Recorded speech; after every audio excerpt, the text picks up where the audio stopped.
So let me give the usual opening that as a preliminary matter, this is Larry Murphy, Chair of the Newbury Planning Board. Permit me to confirm that all members and persons anticipated on the agenda are present and can hear me. Planning Board members, when I call your name, please respond in the affirmative. Peter Pecos, Yes, sir. Woody Knight, Yes. Mary Stone. Yes, I understand Scott Kinter won't be with us tonight, Martha, is that correct? that's what he had said last week, yes. And Steve Mangione. Yes. And town staff, when I call your name, please respond in the affirmative. Martha Taylor, Planning Director. Yes, Kristen Grubbs, Assistant Town Planner. Yes. And we have four anticipated speakers, Ian Burns from MVPC. Ian, you with us? Yep. Thank you. So this February 28th, 2024 open meeting of the Newbury Planning Board is being conducted remotely, consistent with Chapter 2 of the Acts of 2023, which extends the Governor's March 12, 2020 order suspending certain provisions of the open meeting law, General Laws, Chapter 30A, Section 20, until March 31, 2025. This order suspends the requirement of the open meeting law to have all meetings in a publicly accessible physical location and allows public bodies to meet entirely remotely so long as reasonable public access is afforded so that the public can follow along with the deliberations of the meeting. For this meeting, the Newbury Planning Board is convening by video conference via Zoom, as posted on the Planning Board's agenda, which can be found on the town's website, and which identifies how the public may join. You may join by going to http://zoom.us and entering meeting ID number 832-7141-3056, passcode 108790, or by calling 1-929-205-6099 US and entering the meeting ID number and passcode when prompted. Please note that this meeting is being recorded and that attendees are participating by video and/or telephone conference. The meeting is also being broadcast live through local access cable channel 9 on Zoom and at www.tnctv.org. And the recording will be available on the Newbury Access YouTube channel. Meeting materials were provided to the board members prior to the meeting for review. Applicants or their representatives may be called upon to speak and, if needed, share information to the screen. Please state your intention after you've been called. Before we turn to the first item on the agenda, permit me to cover some ground rules for effective and clear conduct of our business and to ensure accurate meeting minutes. As chair, I will introduce each speaker on the agenda. After speakers conclude their remarks, I will go down the list of board members, inviting each by name to provide any comment, questions, or motions. Please hold until your name is called. Further, for all attendees except board members and staff, please remember to mute your computer using your mute button or your phone. Hit *6 to toggle mute or unmute on your phone when you're not speaking. Please use earbuds or earphones with tablets and cell phones. Please remember to speak clearly and in a way that helps generate accurate minutes. Please be aware that video participants can see you and that you should take care not to screen share your computer. Anything that you broadcast may be captured by the recording. For any response, please wait until I yield the floor to you and state your name before speaking. If board members wish to engage in discussion with other members, please do so through me, taking care to identify yourself when you wish to speak. There will be an opportunity for public comment and questions during public hearings. After board members have spoken, I will afford the public an opportunity to comment and/or ask questions as follows. I will see questions and comments through the Zoom raised hand function. For video conference participants, to raise your hand, hover over the bottom of the Zoom window below the photo gallery and click on the gray hand that appears. Please ensure your name is fully and correctly displayed on the participant list. You may rename yourself by using the More function next to your name. For telephone participants, to raise your hand in a Zoom meeting, hit *9 on your phone keypad.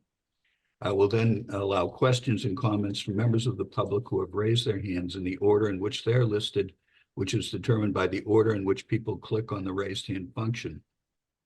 Each participant will be called on to provide his or her name and address, and then ask a question or make a comment. I will afford the participant or applicant or his or her representative the opportunity to reply. Your hand will be lowered when you have been given the floor for your questions. I will then continue down the list of those in the raised hand column and again afford the participant, applicant, or representative an opportunity to speak. Should there be a physical or electronic submittal of questions or concerns, they will be noted for the record, and again, the participant, applicant, or representative will be afforded the opportunity to speak if the issues raised have not yet been addressed. Finally, each vote taken at this meeting will be conducted by roll call vote. And it is now 7:05, so we can get right into these public hearings. We have two public hearings noticed tonight.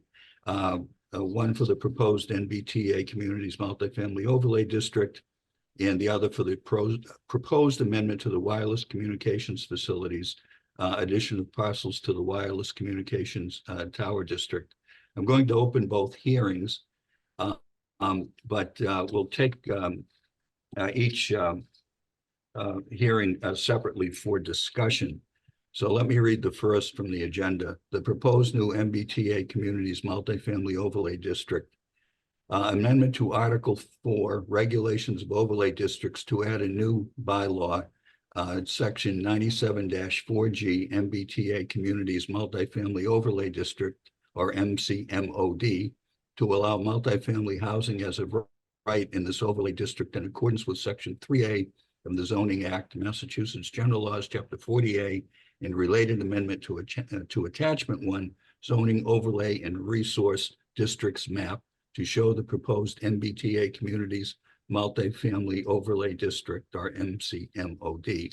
So if you'll all recall, last week, we had a public hearing on this. We had very good participation from the public, I'm glad to say. And we had, if you'll recall, we went over some substantive changes to the proposed bylaw. And we also had some very good discussion regarding affordability and density. And Ian Burns, our consultant with MVPC, is here today to help us with that and perhaps give us a better explanation or a better look into these items. After that, we do have another modified version of the bylaw, which we'll put up on the screen and go through with the members. But I think we'll start with Ian. But before we start with Ian, just let me ask if any of the board members at this point have any questions or comments from last week you'd like to raise at this point. Hearing none, then Ian, would appreciate your input. Great, thank you. I appreciate it, Mr. Chairman. And if it's appropriate, I do have a couple of slides to help guide the conversation so folks can read as I talk. Is that fine for me to do that? That'd be great, yeah. All right. I promise nothing as long as last week, but I figured it might be easiest for us all to look while I'm talking so you don't just have to hear me the whole time. And I'll present this. Are you seeing the right view on your screen, or are you seeing my presenter view there? You got the right one. All right, very good. Well then, thank you all again for listening to us again. Ian Burns, Merrimack Valley Planning Commission, here to help the town kind of figure out the path for MBTA communities compliance. Great discussions last week. Just wanted to kind of pick up where we left off for any members of the public following along to kind of track what we're talking about here. As a reminder, we're talking about two main areas of town for the MBTA overlay districts. Starting with the north, we have an A and B, and then in the south, we also have an A and B. As you're tracking as we talk about this, the A sub-districts tend to be the ones where we allow for a little bit higher density, and the Bs tend to be where we allow for lower density given the character of the neighborhood that surrounds them.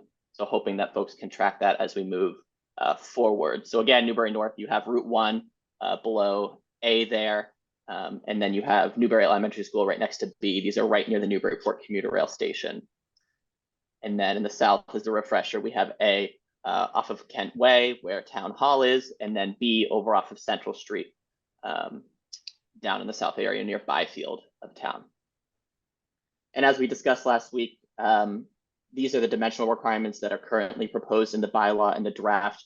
You'll notice, as I mentioned earlier, the A sub-districts are a bit more generous with what's allowed to be built as opposed to the B sub-districts. The key differences are the height, 3 stories versus 2.5, and your setbacks being at 25 feet for side yards in A and 60 feet for side yards in B. Again, making sure that we can have some buffer to the surrounding neighborhood.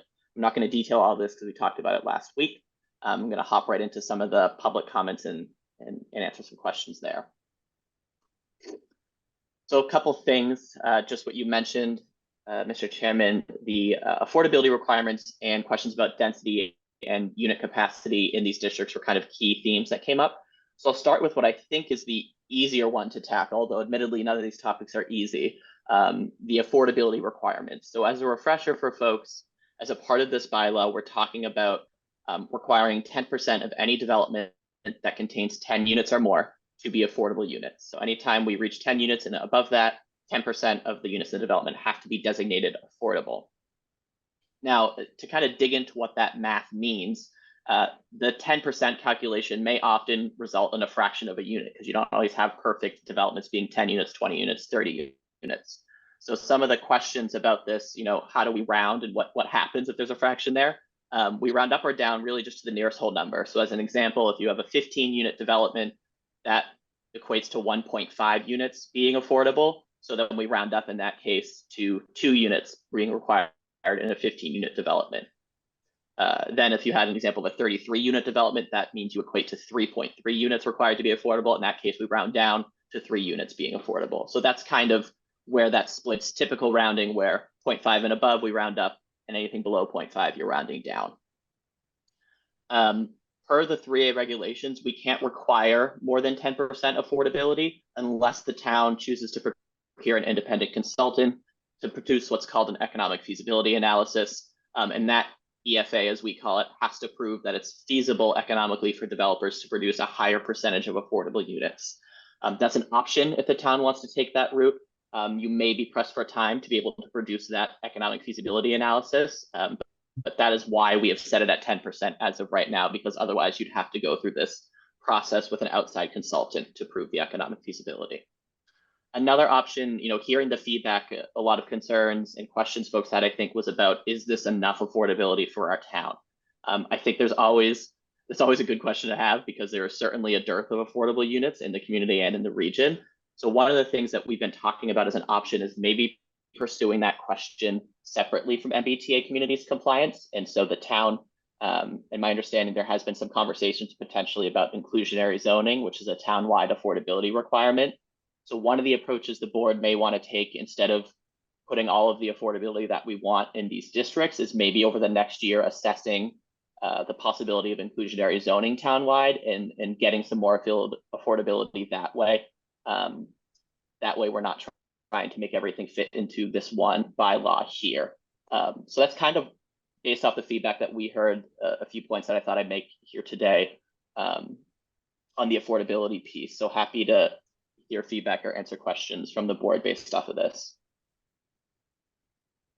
Yeah, I don't have any. I think it's pretty clear to me, Ian, and I don't think it perhaps was clear to everyone last week about the requirement for the economic feasibility study.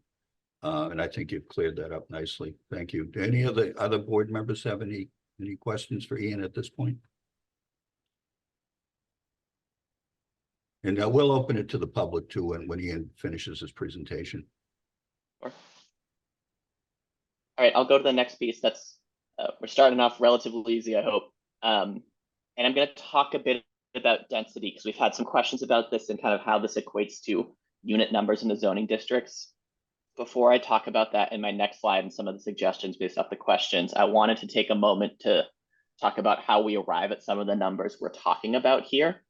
And so some of you may have heard us talk about before or may have seen elsewhere that the state has what's called a compliance model, which is basically a highly detailed and large Excel spreadsheet that allows us to plug in the land area that we're looking at, the individual parcels in town, and then plug in the dimensional requirements per the zoning we're proposing and see what theoretically could be built under that zoning on those size parcels. And that model is what the state uses to see, is Newbury in compliance with the law. A few key things, and it's a bit tricky because it is just a model, is that this is not at all a build-out analysis. When we're looking at the compliance model, it really is a theoretical analysis of, if perfect conditions exist on a site, how much could feasibly be built with the zoning? So it's assuming that there are sewer and water hookups ready to go, that there's nothing wrong with the soil, that there's nothing wrong with the land, that is perfectly flat and dry. All of the pieces have to fit perfectly together. We know in Newbury's case and many other towns that that's not the case on every parcel. You don't have sewer hookups ready for a developer to come in, and we know that the land isn't perfectly flat, et cetera, et cetera. So when we look at the model, we often know that an actual build out will be less than what it is modeling. I mean, that's beneficial in one sense to reach your compliance, but it also can be a bit intimidating to consider the numbers because it will overestimate given the actual conditions on the ground. So I wanted to kind of preface with that for us to think about it. And a reminder that we're talking about unit capacities and densities in the context of zoning, not building. So all the compliance model is considering is, here's your zoning, what could feasibly be built if everything was perfect. It's assuming a perfect box building going up, which is obviously not the case here either. That's background that I think is necessary. Happy to detail questions more as we talk about density and some of the suggestions we have for you all here today. So in order to ensure that the potential future development isn't larger than what most folks want, we had some questions last week about, should we explicitly say in the bylaw what a density cap should be to prevent anything from going above and beyond what we're looking for. So we kind of took that. We've talked with Martha and Kristen a bit and worked through that model that I was mentioning just in the previous slide and thought, yeah, that probably would make sense. And so as we've been talking about it and looking at it, a couple recommendations we have for you all today. Number one, looking at the A sub-districts. So again, that's near Kent Way, near Byfield, and right along Route 1 in the north. We're thinking maybe a cap at 17 units an acre makes sense. Now you're going to see that and think, well, why? Because 15 units per acre is the bylaw. There's a lot of tricky math that's happening here, but essentially because the town has a good amount of wetlands on some of the parcels we're looking at, and there are a few other challenges with what actually is modeled in the unit capacities. When we set it at 17 units an acre, we end up at a lower density given the conditions on some of the parcels. So that actually clears 15 units an acre. But if we were to set the cap at 15, we'd end up under 15 for modeling purposes, which would be troublesome from a compliance standpoint. So that's why in those districts, we're looking at 17 units an acre. However, the nice thing is because you're going a little bit higher in those districts, the North A and South A, it means that we can go lower in those B sub-districts and cap that at 8 units an acre. And so we talked a lot about ensuring that there isn't some excessive density on those two areas of town. And so making sure that we're preserving some of that neighborhood character and protecting the surrounding properties from anything that'd be too obtrusive. Putting that at 8 units an acre looks like it might be appropriate. I'll show one more slide and then open up for discussion and questions from the board. We did, after talking with the town and we were going back and forth about kind of what exists in Newbury today, we thought we'd show an example. So this is Oak Ridge. Many of you are probably familiar with it at 84 Main Street. That actually models at 11.5 units an acre as it exists today. So to give you an idea of when we're talking about density, we're not necessarily talking about big obtrusive structures. So in those B districts where we're talking about 8 units an acre, that's below this density. And then when we're talking in those A districts, 17 units an acre, it's a little bit higher. This is pretty close to splitting the middle between those two. So just wanted to give you this example of visualizing density as it actually exists in Newbury, in addition to provide context for this conversation.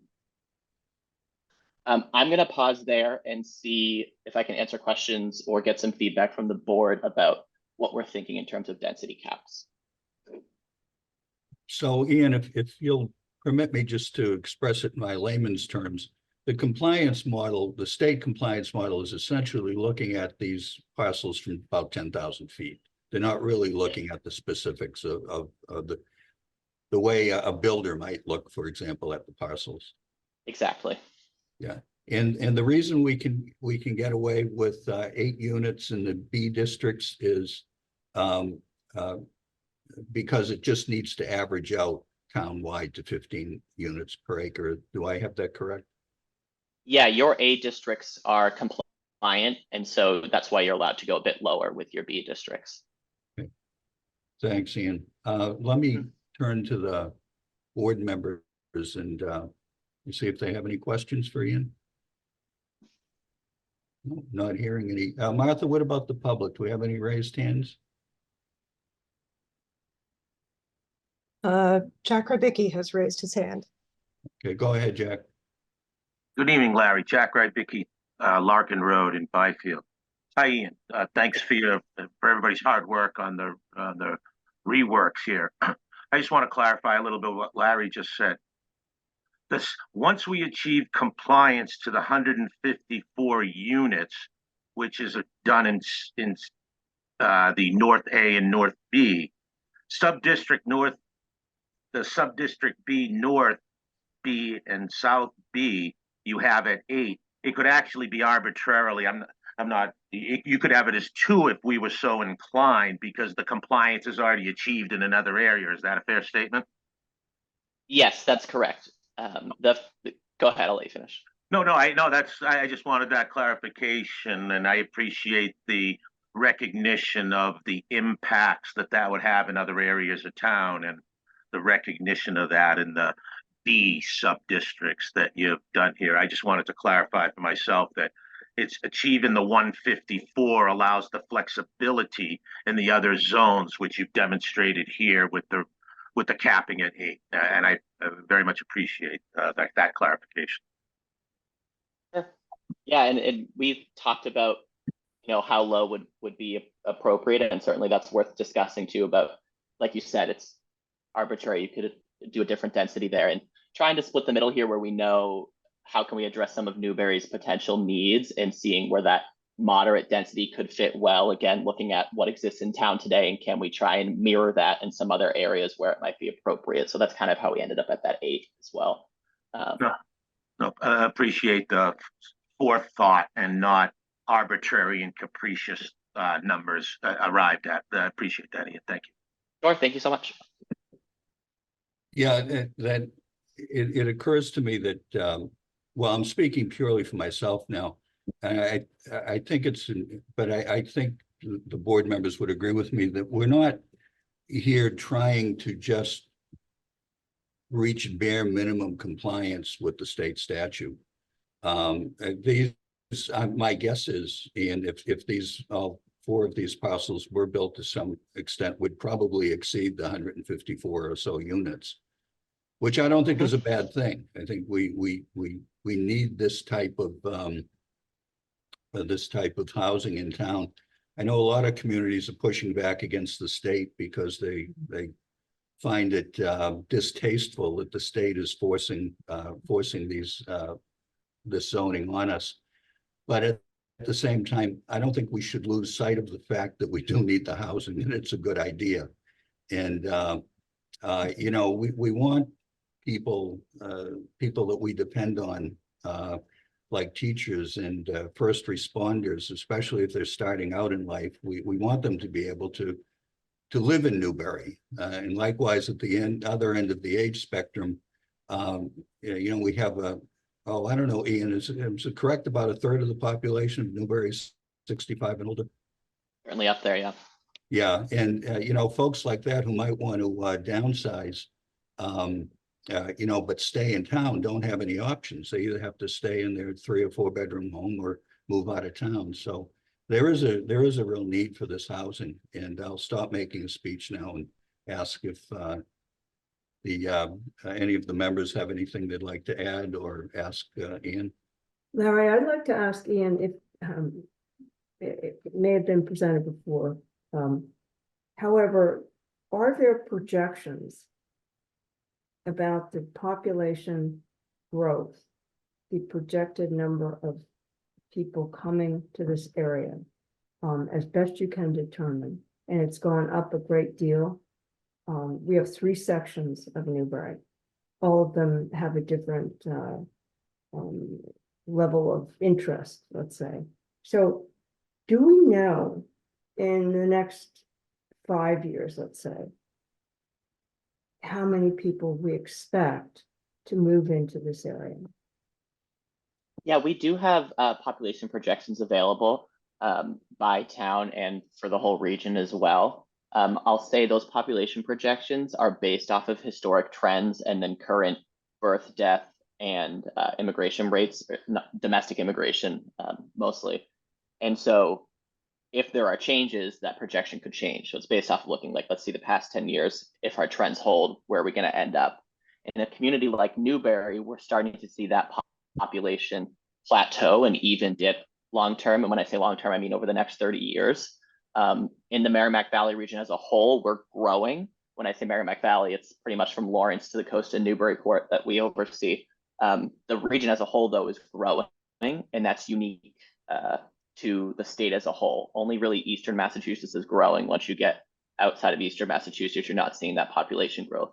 Newbury and our other small communities here in the Merrimack Valley are all pretty much plateauing right now and are projected to decrease in population over time. Thanks. I can get you hard numbers if you're interested at a later date. Thank you. Hey, Martha, how about the public? Are there any raised hands? I don't see anyone else with a raised hand right now. Okay. Ian, thank you. I know you've had some suggestions then about putting a cap on the number of units per acre. Would that be better left, I think, to a review of the, we have another version of the bylaw, Martha? Can we look Yes, into that? yeah, I guess it's really up to the board whether you want to get deeper into this discussion or review the bylaw as revised and then come back and discuss all of it. Any thoughts from the board? Larry, I don't mind suggest we review the bylaw and then see where people sit with it. And then if we need to, we come back with a cap idea. Ian, I think your demonstration of what exists in town at 11 point, whatever that number is per acre is very, very helpful for the board to get, teeth into what this might look like and for the public to get an appreciation of that. And I think coming back to consider capping would be something that the board might find a useful conversation. Thank you, Pete. All right, then if we have nothing else directly on this, Ian, if you can stay with us while we go through the bylaw, that'd be wonderful. And thank you for clarifying what's, it can be a difficult subject to understand, both of these. I know I've had some, it's taken me a while to wrap my head around it all, but it was very clear and helpful. Thank you. Taken me a long time too. That doesn't work in our interest, unfortunately. So as I said, I think Martha has for us a new draft of the bylaw. So Martha, unless there's something else you want to do first, you could just put that up and we could go through it. I will do that. So you should be able to see it now. Can you? Yes. I can see it. Yeah. And I'm just going to make it a little bit bigger here. Is that, let me know if that's big enough. It looks fine to me. All right, good. All right, so I'm not going to go through the whole thing. I'm going to point out primarily the sections that have been changed.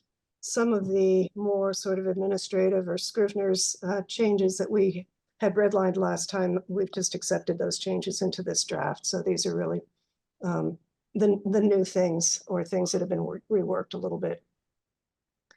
The first thing that we did was actually include a couple of items under the purpose section, and it goes to what the chair was talking about earlier. This is not, our goal really is not just to be in compliance with Section 3A of the Zoning Act, but to increase the production of housing and to increase the diversity of housing. So we put these two sentences in here, and I don't know, I'm happy to read things if you want, or I can just kind of point them out, whatever you I think think. if you can just summarize, Martha, that should be fine. Okay, all right. So that was the first change, is to add these two provisions to the purpose section of the bylaw, really stressing that we need this kind of housing. Scrolling down, these are the dimension requirements that Ian mentioned before. No change to those at the moment. Some of these changes here, ones that town council had recommended previously, and I have not accepted those as changes. Those are still called out as tracked changes. The I'm next, sorry, Martha, you've not accepted them, why? actually, when we give this back to town council, I just want it to be sort of so she can still see the changes that she had recommended before. Oh, I see, okay. Scrolling down, the next major change or addition, town council had suggested that we carry over a provision that we have in our site plan review bylaw to add the requirement for pre-application conference that would include various town staff as called out here. And this is really to benefit the applicant as much as anything, to provide some guidance and make sure that he or she doesn't go too far down the road in a direction that's not going to be compliant with the bylaw. The wording may need to be changed a little bit because this was taken directly out of our site plan review regulations and has not been reviewed by town council yet in this context.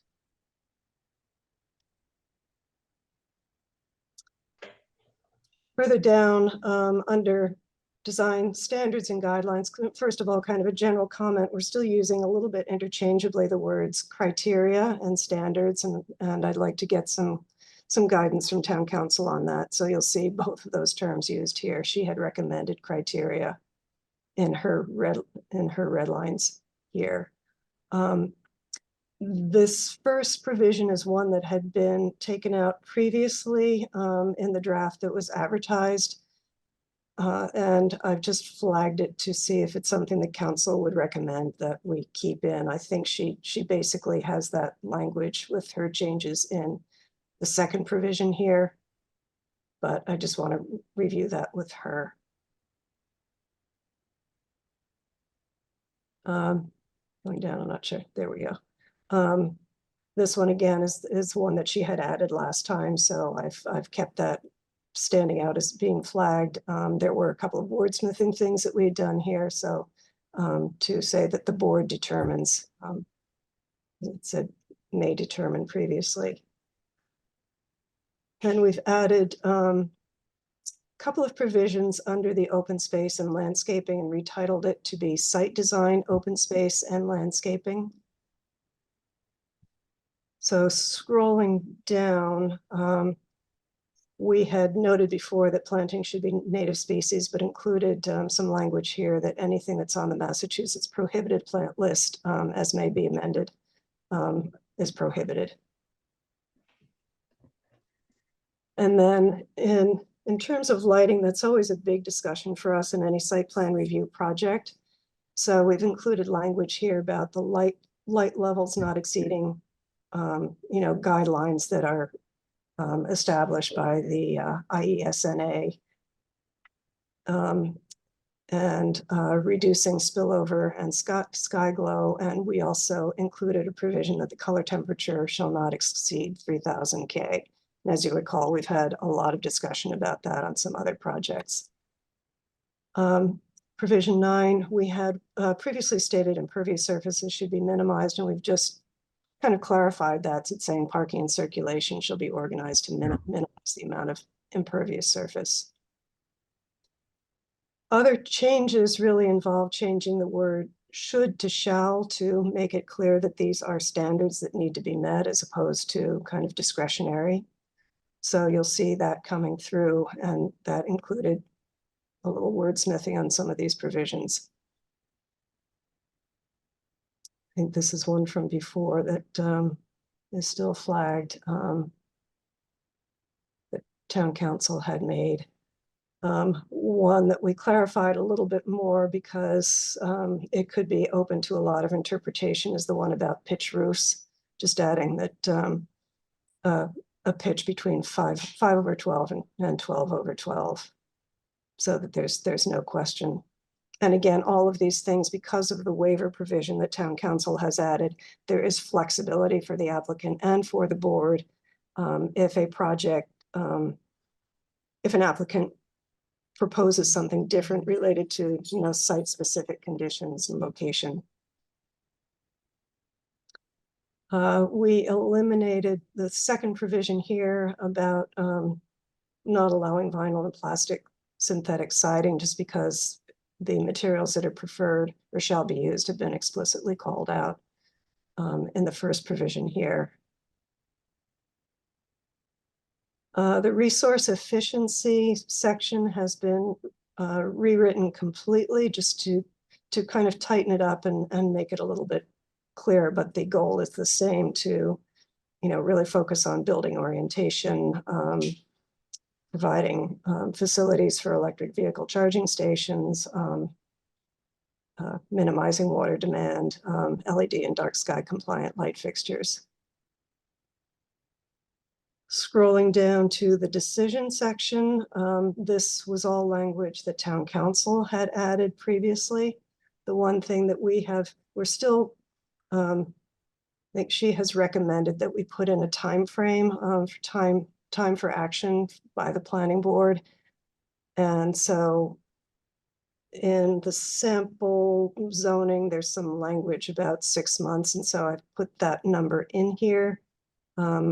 That needs to be discussed, but along those lines, we've also added a sentence here about the possibility for extending that time for action by mutual agreement. And this language actually comes right out of our site plan review bylaws. It stands right now. There are a couple of other provisions that we may want to add. There's nothing in here regarding lapse right now, so that's probably I'm something sorry, that regarding what, Martha? regarding lapse of the permit once Oh, it's okay. granted. And that's something also to discuss with town council. But those are the proposed revisions as they stand right now. Okay. And if the board were to accept Ian's suggestion about the unit cap, where would that go? So Ian, I'll probably refer that to you, but I'm assuming that would go back up into this dimensional standards table. Yeah. Or Exactly. And Ian, again, what's the benefit of putting the cap on? It would ensure that any development is kept below. So right now, if you don't have the cap, the model density that I was discussing earlier is much, much higher. So we wanted to ensure that the density doesn't have any chance of getting too high than what folks in town might want. So with the cap, we ensure we're keeping those model numbers low so that we can keep development within scale of what folks are looking for. Okay, thank you. Let me just take a straw poll of the board then. Pete, how do you feel about Ian's recommendation on that? I would support the concept of a cap. I think it would fit with our culture, and I think probably most of our community would appreciate that. So I'm comfortable with it, Larry. Good, thank you, Pete. Woody, how about you? I think it's a good idea, and I agree. It's for the public and for the sense of density, it makes sense. Mary? Agreed. Yeah. And Steve, how about you? I also agree. From my conversations with people around the neighborhood, even though they live on Plum Island, the cap makes a lot of sense to them. And I look forward to seeing how you'd put that in the table, Ian, or suggest that we put it in the table. Yeah, and I agree. So I think it's our straw poll is unanimous.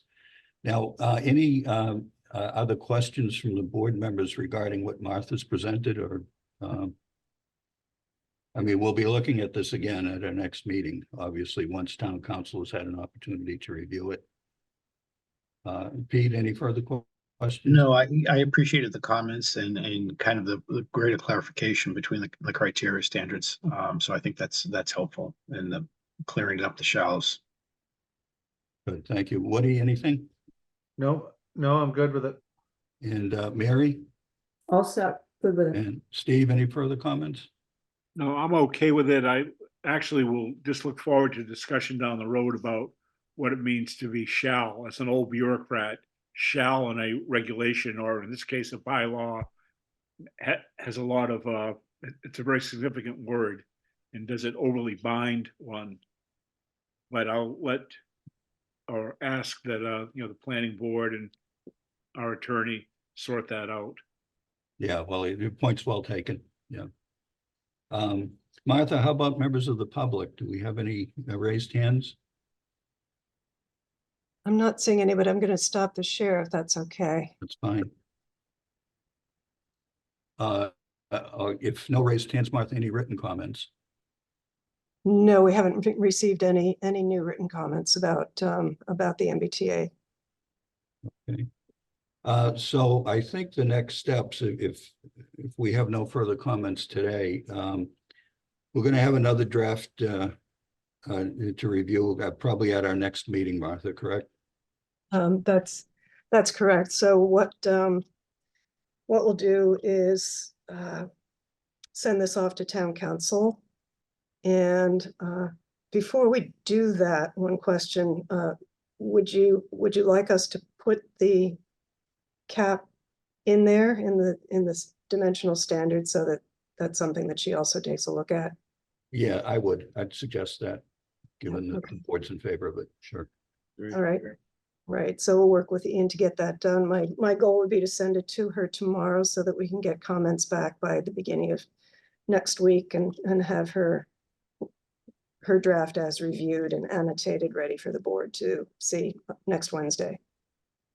Yeah, I know we're all under time, a short clock on this, so appreciate it. All your efforts. All right, so I think the plan then will be to continue this public hearing until our next meeting, which is the 6th of March. I'm going to hold off on asking for a motion at this point until after we've gone through the wireless bylaw, just because they were both noticed together. I don't know. I may be being unduly cautious, but I'll ask for a motion at the end of the meeting to continue that. So moving on then, unless one last time, Ian, anything further you'd like to add? No, that's it. Thank you all. I'm sure I'll be seeing you again soon with our updates. Thanks a very lot, much. Ian. Thanks, Ian. Thanks, Ian. Thank you.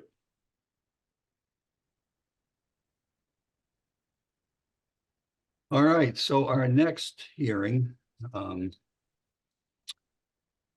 is a proposed amendment to the Wireless Communications Facilities Wireless Communications Tower District. And I'll read the notice in the agenda. Amendments to Article 4, Regulations of Overlay District, Section 97(4)C, Wireless Communications Facilities, Section 94(C)(2)A, Tower Use Restrictions to add parcels to the Wireless Communication Tower District, otherwise known as the WCTD, which enables wireless communication services to operate on tower-mounted facilities, and related amendments to Attachment 1, zoning overlay and resource districts map to show the expanded wireless communications tower district. Just for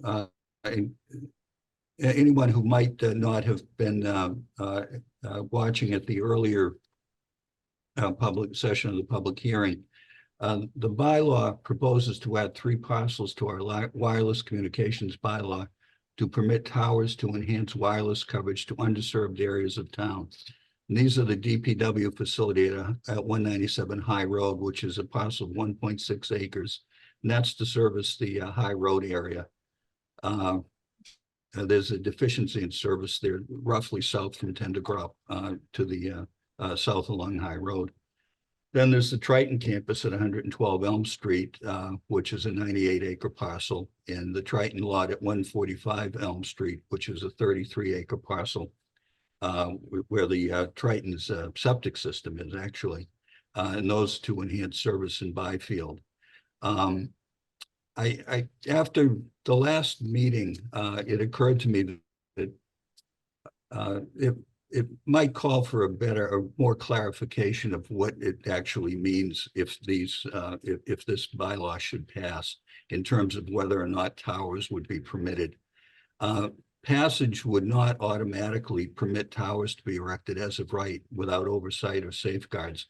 They would be subject to a discretionary special permit and site plan review by the planning board. first thing a cell provider would have to do would be to convince the town or the school district, as the case may be, to enter into negotiations for lease terms, and that's by no means a certainty. Then the provider would have to go before the planning board for both a special permit and site plan review. And once again, approval is discretionary, not automatic, and if approved, would be subject to the strict criteria of both the special permit and the site plan review. I think most people, when you think of a cell tower, you think of those large lattice type towers you see up off Scotland Road. In our case, our bylaw provides for monopole construction, and it has to be camouflaged or properly screened. And there are ample provisions in the bylaw for the protection of the public interest. And I don't mean to minimize the concerns that were expressed last week. I mean, they're very understandable why people would have these concerns and questions. But let me read from section 1A of the bylaw. This is the purpose section of the bylaw: to protect the health, safety, and general welfare. So item 1 is to protect the general public from hazards associated with wireless communications facilities. 2 is to minimize visual impacts from wireless communications facilities. 3 is to protect the scenic, historic, natural, and human-made resources of the town. 4, protect property values. 5, enable the provision of personal wireless services in a manner consistent with federal law. 6 is to enable the town to enjoy the benefits of effective wireless communications infrastructure. And I'm not going to read the entire bylaw. It's 11 pages, and I'd urge anyone who wants to review it to go on the town website and the town clerk's page, and you can find access to the bylaws there. But towards the ends of meeting the purpose of the bylaw, the planning board can do things. For example, I conduct a balloon test, which is when a balloon or a crane is raised to the level of the proposed tower to test the height and visibility. Require camouflaging and screening, as I said. Require data to assure that there's no excess noise. Employ radio frequency engineers, acoustical engineers, and other professional consultants at the expense of the applicant. And among numerous other findings the planning board would have to make before they can issue a special permit for a new tower, it has to find that the proposed tower, among other things, does not significantly impact neighborhood character and natural environment, including without limitation aesthetics, visual blight, and noise, and also assure that any potential hazards due to radio frequency energy operations, such as falling object risk, traffic, and other relevant factors are addressed. I'm just hitting the high points here. Again, anyone who would like to review the bylaw in more detail should go on the town website.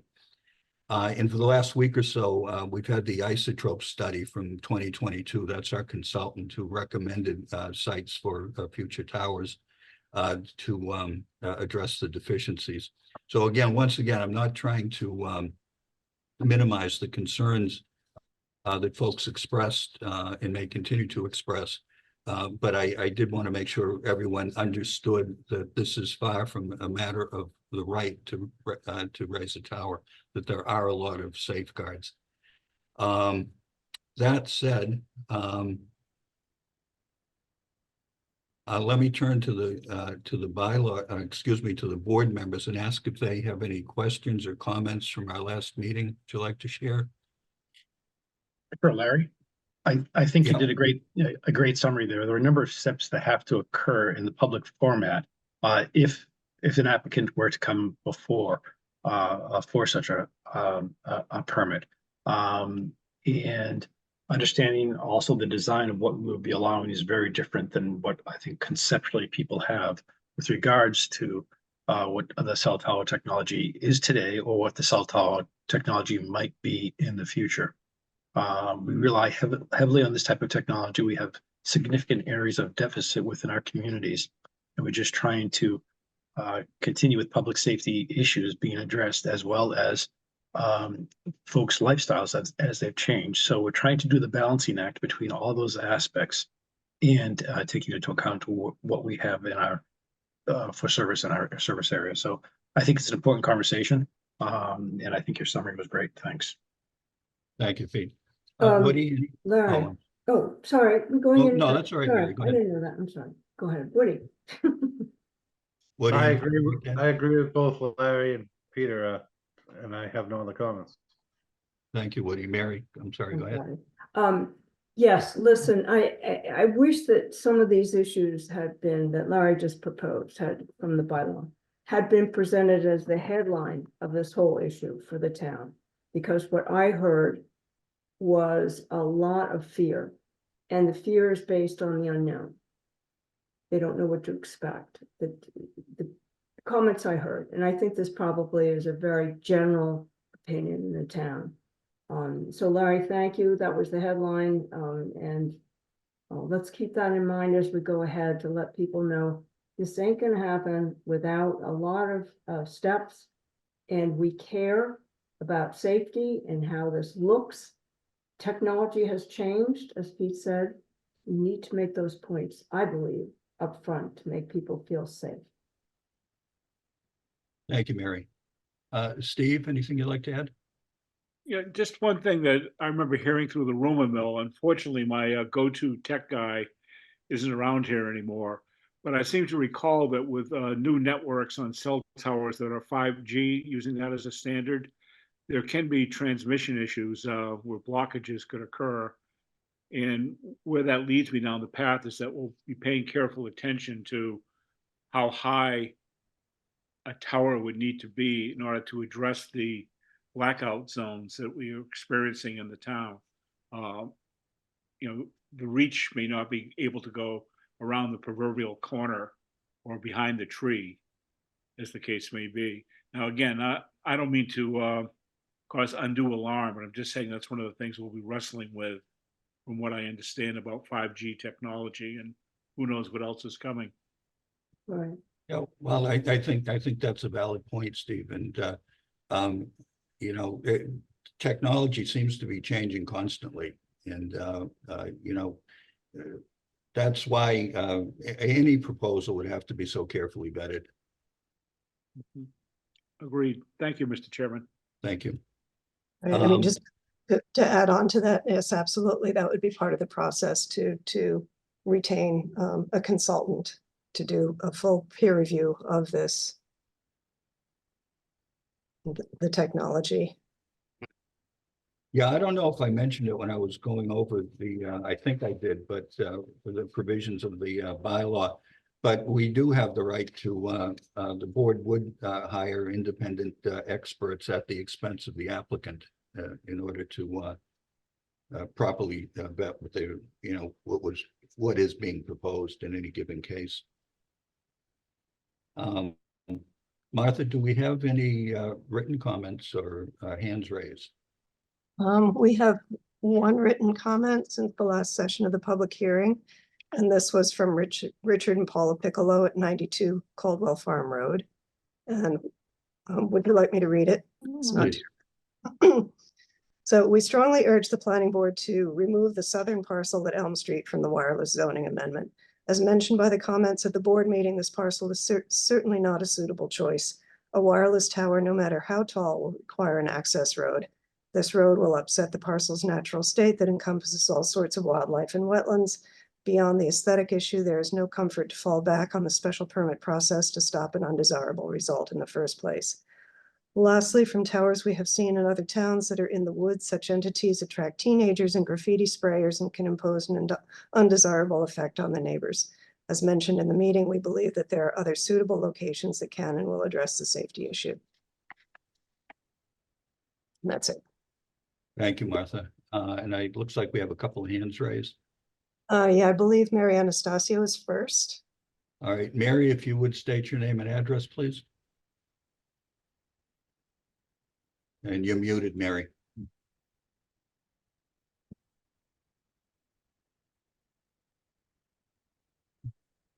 Do we, Maybe we can, no, it looks like she's taking her hand down.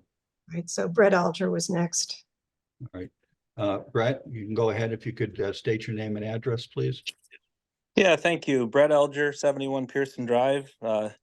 Just started to listen a little bit more to these meetings over recent, so I don't have all the particulars of what you guys are discussing. I guess the conversation prompted two questions. The first one would be if that the town has access to sort of technical resources to kind of evaluate kind of what's being considered if during that process the vendor has access to their own counsel or their own report, what the town or the planning board would do when there's maybe competing sort of evaluations. The second question is just in thinking about, concessions and kind of going back and forth with all the different trade-offs. Can the town, set up some type of way of incurring or gaining value from it in the sense of some type of contract that is made or trying to think of the term here, like in oil and gas or those types of things where you can recoup some of the expenses back to the town and then make a little money off of it. Thanks. Well, to answer your second question first, any provider who wanted to put a pole up would have to come to a lease agreement with either the school committee or the town, as depending on which parcel we're talking about. And that would involve monthly or annual payments to the town or the school committee. So in short, it's a potential source of revenue. And your first question, I think, had to do with experts. As I said, under the bylaw, if someone makes a proposal or brings a proposal for a special permit to the planning board, we have the right to hire our own experts at the applicant's expense. And sometimes, and of course, we haven't seen any applications under this proposed bylaw, but in other contexts, we sometimes find that our expert is somewhat at odds with the applicant's experts, but we have a pretty good track record of following the advice of our own experts. So it would be a very surprising thing if we hired someone and didn't follow their advice, but I hope that answers your question. But that answered both of them, and the first one you answered better than the question that I asked, because that's what I was really getting at. So I appreciate it. Thank you. Yeah, there is some opportunity for revenue here. It's not gonna, well, I don't know. I shouldn't speculate on what it would be, but it would could be significant. I suppose it depends on how badly the applicant wanted the site. Any other questions, Martha? Amy Speak. Amy, if you could state your name and address, please. Yep, Amy Speak, 22 Longbrook. So, first, I know you all have spent a lot of time on this, and I want to thank you for, all the work you've done. Clearly this is a need that the town has, and, I feel a little bad about coming in, once all of the, at a point where you guys have done all this work and throw some, red flags and questions at you. So I want to recognize that because, again, I know you've done a lot of work and given this a lot of consideration. I know I raised a lot of questions at last week's meeting about this. I'm not necessarily afraid, so I want to make that clear. I think that the town has identified a suitable, three properties. One suitable property over, the DPW, two in Byfield. I recognize that we don't have good cell service here in town and that is a need. So, with all of the questions we raised at last week's meeting about the parcel, and I'll turn my camera on. I don't know if that makes a difference. I don't know if it's going to work, but anyway, with all of the questions, and sorry for the corporate background here, I'm on my work computer tonight. With all of the questions we raised last week, there's this 33-acre parcel, right? That's the one that concerns me most, of course. It's massively flooded back there right now. So, just whatever, the challenge is there, and some of the risks, to the water, egress, so to speak. There's a 98-acre parcel that you all have identified that clearly looks suitable. I mean, you look at Google Maps and you can see how much open space is there. It's already got infrastructure, it's got the schools, it's got driveways and access. My question is, why do we need both parcels when there have been some clear questions raised? And once it comes to town meeting, the two Elm Street parcels, that is, once it comes to town meeting and it's voted into the overlay, and I understand there's a sense of urgency, one, because of all the time invested and the immediate need for better service in Byfield. It's just, you can't put that genie back in the bottle. Have you, can we discuss that? I mean, we've got a 98-acre parcel that has been identified as a suitable location. So why not just go with one on the east side of town and one on the west side of town? Well, Amy, first of all, you don't need to feel bad about raising these issues. That's what we're here for. Okay. And you raise a legitimate question. As far as the wetlands in there, I don't know. I haven't walked the property. And as an aside, and I was going to mention this later, we have been in touch with the school, and if the members have any interest, they have offered to conduct a site walk with us out there on this parcel. I'm sure no one's going to want to put a tower in a low flooded point. I'm told that there is a significant upland out there, and again, the school has offered to allow us to to have a site walk, excuse me. And that's something that we'll discuss further with the board tonight. But I think the rationale is to give the school committee some options. Frankly, I don't know how they would feel about putting a pole on the main campus. My understanding is that they were more interested in that satellite piece, the 33-acre piece, but that's by no means set in stone. But that's the best answer I have for you right now. And the board will have to make a decision at some point in the very near future what parcels we want to keep in this, or what parcels we might want to drop. And that's really the best answer I have for you right now. And Larry, if I could just maybe say something that might help Amy with this. If this were to take place, conservation would have to sign off on it as well. And they're the stewards of our Wetland Protection Act, and they need to follow the regulations and requirements the state has. So that would be where we would turn to. They would have to satisfy their concerns first before we could say yes, go forward.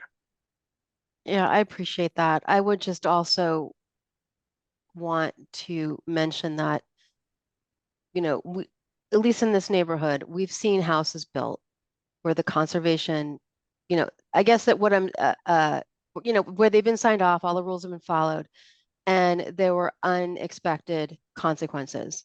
We've seen the water, we've seen the flow of water change after a house has been built.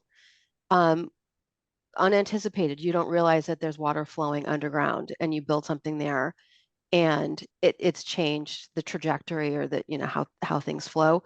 That stuff's all underground. You're just gonna see it. And it's a big risk to this neighborhood, a very, very big risk to this neighborhood. Two other questions that I want to, throw out there. One is this notion of, you guys said technology is ever changing. So I think, again, once something is zoned, today, based on today's technology, we don't know what it's going to look like next year, next decade. So, once something is zoned a certain way, I think it's, long-term implications. I have seen some news coverage of some of these 5G towers. I think to your point, Stephen, if it was you, that some of these 5G towers aren't, don't emit as strong a a signal, and and then you need these repeaters. You need these repeater units that the utilities apparently can put almost anywhere they want. And they're, you know, some of the images in some of these news stories I've seen are quite ugly. You know, really, really unattractive. And once, you know, once a contract is signed with a provider, you know, apparently we don't have a lot of control over that. And I think I mentioned this last week, but I think it bears repeating that apparently there is a federal law that once a tower is up, a utility has the right, without town approval, to raise it 20 feet higher than it's been approved for. And most municipalities are unaware of that. So, you know, you can do the balloon test and then add 20 feet because it's within their rights to do that. And then lastly, kind of more of a process question for you. You know, let's say the town decides to change the zoning anyway. I know that Brian Forget, who lives in Groveland, and so is not part of the three, you know, he's not a resident of the 3-town district anyway, apparently. Anyway, so I know that Brian went to the school committee and said, well, what do you think? And, you know, they said, no problem. But my question for you is, would this, you know, would any of these proposals then have to be approved by all 3 towns, or is it just Newbury? You know, what process-wise, what would happen? Well, the zoning would be approved by Newbury, okay? Whether And then, the, yeah, and then what?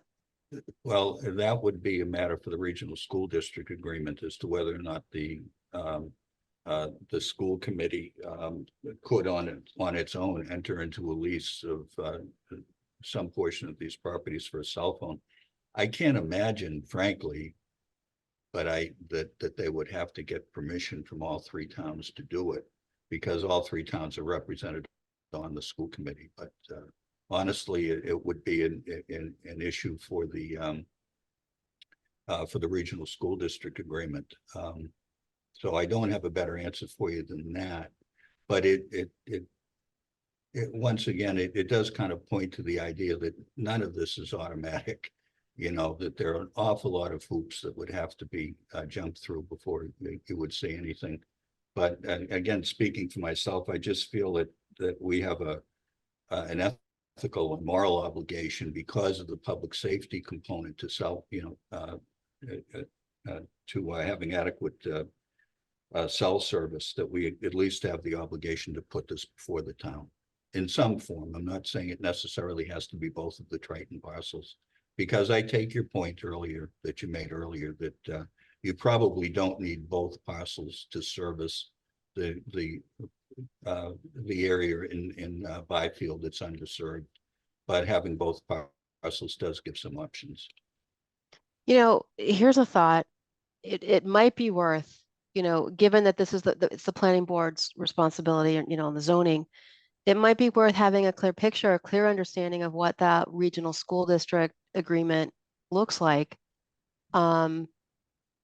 Because if there are 2 parcels that are recommended for Byfield, both of which are owned by the school, you know, Triton School District, and it becomes a challenge to get it approved. I don't know. I haven't had a chance to, I haven't looked at the consultant's report. I mean, if there, you know, it might be worth considering a second parcel. I mean, a different parcel that Newbury owns, or, you know, whether it's the fire department or, you know, top of the water tower or something. Because if we don't even know the answer to, well, how would this be contracted? You know, and then if it does become school committee, well, a school committee decision and a utility comes before the school committee with a proposal, and it's, you know, for argument's sake, a lot of money, that could look really nice to the school district, but then you turn around and Newbury doesn't want it. Well, do all 3 towns have to say yes, or can, you know, 2 towns that really wouldn't be impacted if Newbury's decided they don't want it? Could they override us? You kind of getting way ahead of it, Amy, frankly. Those types of issues would be way down the road and would be very dependent on the proposal. But the bottom line is My point is, though, if there's a proposal, sorry. It's going to require a special permit from the Newbury Planning Board. Got I it. don't care what Groveland says, I don't care what anybody else says about it. It's gonna require a special permit from the Newbury Planning Board. I'm sorry, I didn't mean to cut you off.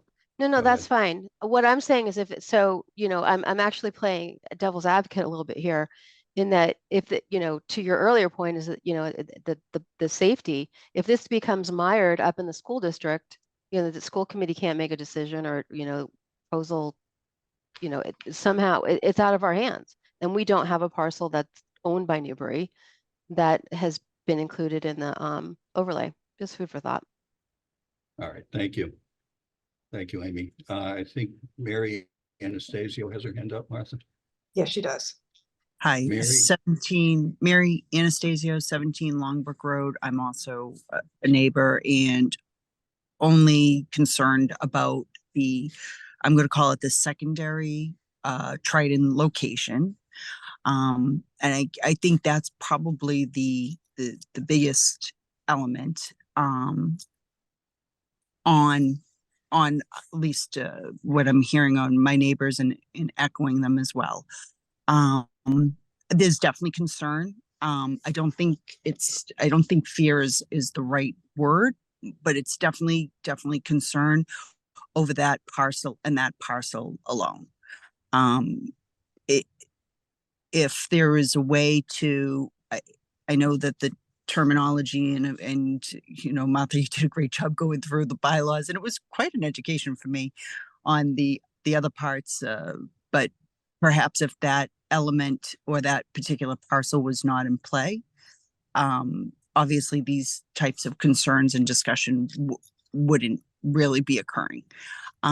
The other element that I just wanted to call out is if this singular parcel wasn't in play, yep, we're hearing, oh, well, it doesn't mean anything. It doesn't mean this. Well, I guess my question, if there's all this stuff, but this parcel is still in play, then maybe not having it in play will,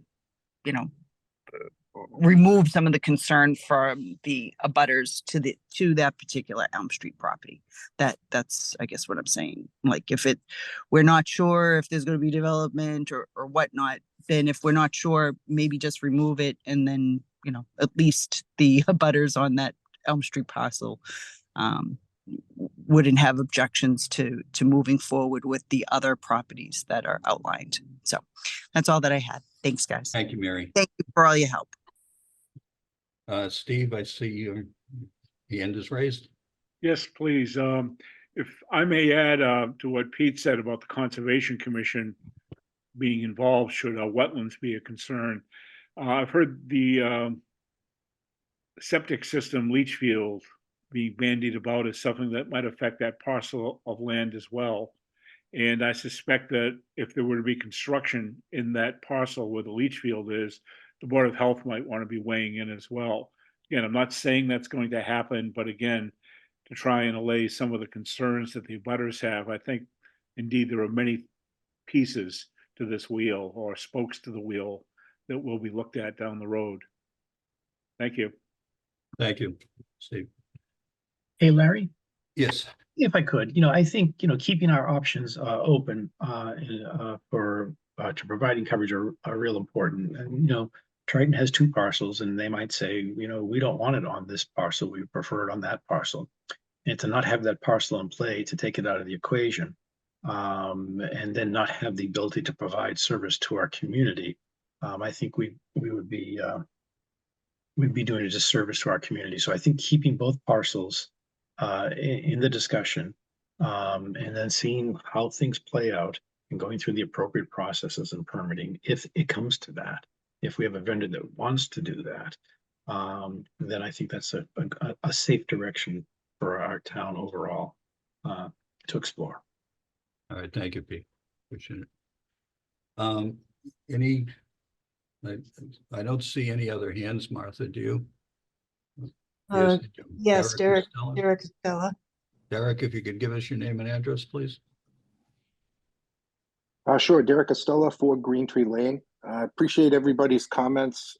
Certainly, Amy voicing some of her concerns about the project, and certainly appreciate the idea that zoning is not a project, but at the same time, asking questions if that Elm Street parcel should be included now, is there really a reason to do that? So a couple of things that I was thinking about, or that might be a concern is, ultimately, I think that it was already said that the superintendent indicated that the school district would be more inclined to use the Elm Street parcel other than the school campus parcel. So my concern would just be that, although if a project were to ever materialize, we're kind of setting up for a squaring off scenario right off the bat, already knowing it, even though it certainly is easy to say, and I can understand that we're saying a discussion about that is getting way ahead of ourselves.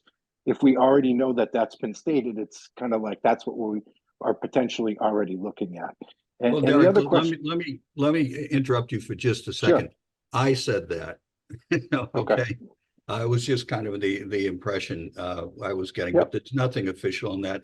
And in fact, the school committee said they supported including either site. I'm sorry to interrupt you, but I just no worries. I appreciate it, especially clarification of the information. The other question that I had is, and I can't speak to this because I certainly don't have any technical kind of know-how on any of this, but did the I guess I'll just say the evaluator, the consultant, did they indicate as to whether either site would be more desired in terms of the service estimate? You know what I mean? Not the grounds or the parcels themselves, but just did they indicate that there was a service difference between either location? And second to that, was there any consultation between this entity and our public safety folks in the town about some of our gaps and some of our specific needs from how they've observed them as first responders and things like that? To answer your question, and the report, the isotope report from 2020 is on the website. It's on the planning board page. And no, they only identified the Triton campus, okay, and identified the DPW facility. There were no other locations identified in the Byfield section that would be suitable for a tower, at least as I recall the report. I don't know if that answers your question. And as far as, do we have anything from public safety? Not that I'm aware of. We're just relying on the consultant's report.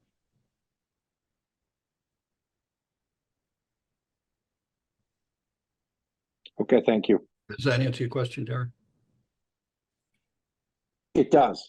I just was trying to decipher, because we've mentioned public safety, and I from the last meeting to now trying to decipher, is that in our first responders' use of both technologies and other radio communications, or is this simply about cell service alone? It is, as I understand it, it's about cell service alone. Martha, do you have any other insight into that? Not really. I have, my understanding is that the police department uses both digital and analog equipment because there are areas in town where they cannot get the cell service. So, but I haven't had any specific discussions with them about which areas they find are most affected. I know Plum Island is one, but I'm not sure about others. Then Martha, I guess to Derek's point, it's more than just individual cell service that's compromised here. It's also public safety service. That's my first understanding. responder service. Okay. Yeah, I may be misspeaking, but that's my understanding. Thank you. We have another hand raised, Patch. Yes, Patch. And Patch, if you could give us your full name and address, please. Yes, it's Bonnie Patch, and it's 35 Green Tree Lane. And I have a couple of comments, and I apologize if they've already been addressed. I forgot about the meeting, and I'm joining late. But one of the thoughts was that the Elm Street parcel is really completely encircled by houses. So I think there are a lot of people, I think that's the reason there's so much interest here. There are a lot of people that will have it in their backyard. And the other parcel, there seems to be fewer houses right there around it. And the thing is, if I can understand why Triton might prefer the Elm Street parcel. Because it might be, you know, if it was put in back of Triton, it could take up space that they might want to use for another purpose. So I can understand where they could definitely have a preference. But the thing is, it seems like Triton is in a position to really make the choice as to what's good for them. And I think that Elm Street may be good for them, but not as good for everyone else. And if we took Elm Street parcel out of the running, there would still be a remaining one. Let's see. And another question I had was, is it a 4G or a 5G tower? Well, to see, this is important. There is no proposal to put a tower up Okay. anywhere at this point. We're Yeah. simply zoning for areas that might potentially be suitable sites for towers. It's just the reason I ask is 5Gs are a lot smaller, a lot less intrusive. Anyway, that's all I have. Thank you. Okay, thank you. Larry, if I may, I don't think people understand exactly what we're trying to discuss tonight, because again, there are a lot of comments that need to be heard from the public. However, maybe if we could get clear, and I know you've tried, let's try again to see if people can understand exactly what we're trying to do just in this moment. And it's a process, a long-term process. They'll get a chance to weigh in on every issue, but we're not there yet. I know you've said it. I don't think I can say it any better than that, Mary. All right. All right, thank you. Thanks, Larry. Okay, Let's see. Bonnie's hand is still raised. I don't know if you had another question or if. Oh, okay. And then we have Mark's iPad. okay, Mark, Yeah, I if hope- you can have your Hey, name and everyone. address, please. Yeah, I'm Mark Davidson at 20 Longbrook Road. Well, again, thank you for all that you guys are doing. I understand this is a lot of work, so we all appreciate it. I think what would be helpful before we go to town meeting, I think the common theme was, we really don't know. We have two options on Elm Street. And I'd love to hear from someone on the town, the school committee, and to say if only the school parcel was included, would they be supportive? Because I think what everybody is saying, we may have two parcels in form, but in substance, we may only have one.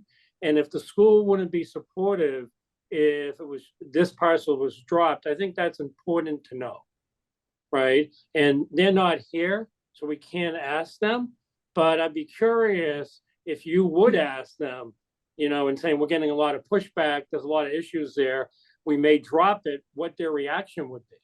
Because because they can control where they push someone to go.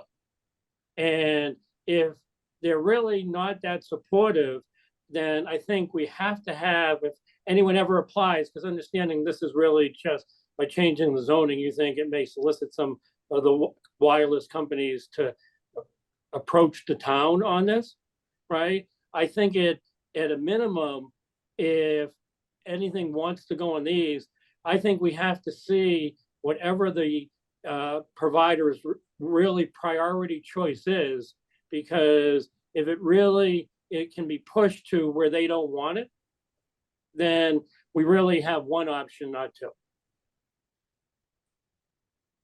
Hey, thank you, Mark. It's food for thought. Thanks. Any, Amy has raised her hand again. okay, Amy, Thank you. Yeah, so, Would you repeat your name and address, please? I'm yes, sorry. Amy Speak, 22 Longbrook Road. With all due respect, Mary, I do think we know what is being discussed tonight, and it is a change to the zoning. And I think those of us who are, most likely to be impacted, should a proposal come, understand, what we're saying is, we would like more information before the discussion of the zoning is, brought to town meeting. And because to my prior point, once the genie is out of the bottle, and a proposal comes to the school committee, that very well could carry very large dollar signs, it could take on a life of its own. And I think there are some very valid questions, that question that, around the suitability of the property, and once it comes to town meeting and the change is made, I think it's very hard to walk it back. So, like I said, I think we do understand what the planning board, and thank you for your very hard work. And I know that, there's been a lot of invested and, in making some of these, decisions and proposals.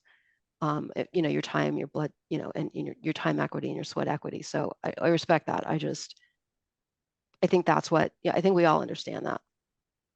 Larry, may I say something to Amy? Sure. Sure.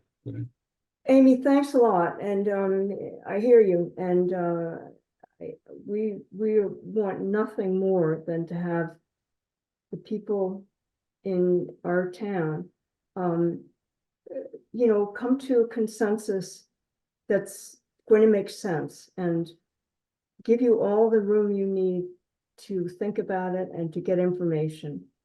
Ask whatever questions you want. And I hope you didn't feel as if I was editing you. But I appreciate your input, Amy, very much. Thank you. And thank you, Mary. So we have another hand, Martha. Yes, Courtney Carroll. Yes, Courtney Carroll. Courtney, Hi, if you could state your name and address, please. Absolutely. 6A Fraser Lane, Byfield.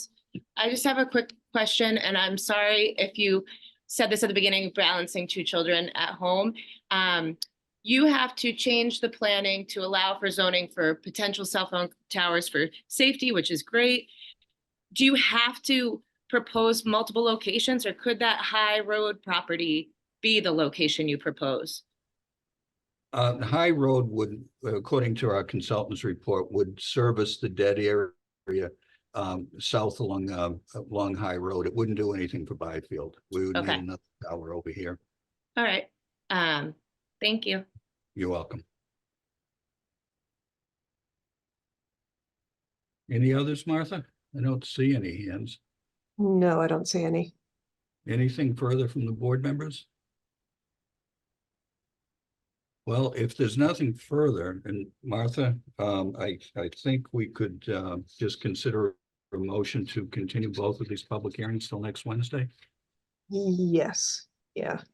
It's really, right now, it is really only one public hearing, so it would be. Well, one public hearing, and I'm still gonna take two motions if you'll That's fine. bear with me. Would anyone care to move to continue the public hearing on the proposed new MBTA communities multifamily overlay district bylaw until our meeting on March 6th at 7:15 p.m. via Zoom?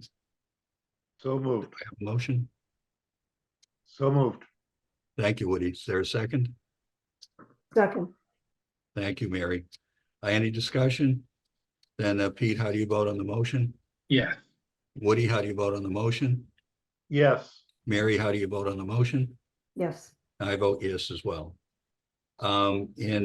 Next, could I have a motion to continue the public hearing on the proposed amendment to the wireless communications facilities, addition of parcels to the wireless communications tower district until our next meeting, Wednesday, March 6th at 7:15 p.m. via Zoom? Do I have a motion? Thank you, Mary. Is there a second? Second. Thank you, Woody. Any discussion? Hearing none. Pete, how do you vote? Yes. Woody, how do you vote? Yes. Mary, how do you vote? Yes. And I vote yes as well. And thank you all. And I do want to thank the members of the public who've taken the time to come and participate here, because we do listen. Believe me, we really do listen, and your input is very important and helps our decision making tremendously. Yeah, thanks a lot, you So guys. we'll see you all next Wednesday. A motion to Bye, adjourn, sir? everybody. Oh, yeah, I guess I'm getting ahead of Oh, myself. okay. Yeah, could I have a motion to adjourn? Absolutely. Thank you, Pete. Is there a second? There's a second. Thank you, Mary. Any discussion? Hearing none. Pete, how do you vote? Yes. Woody, how do you vote? Yes. Mary, how do you vote? Yep. And I vote yes as well. Now I'll say thank you all and see you next Wednesday. So Good night, long, guys. everybody. Thanks a lot. Bye-bye.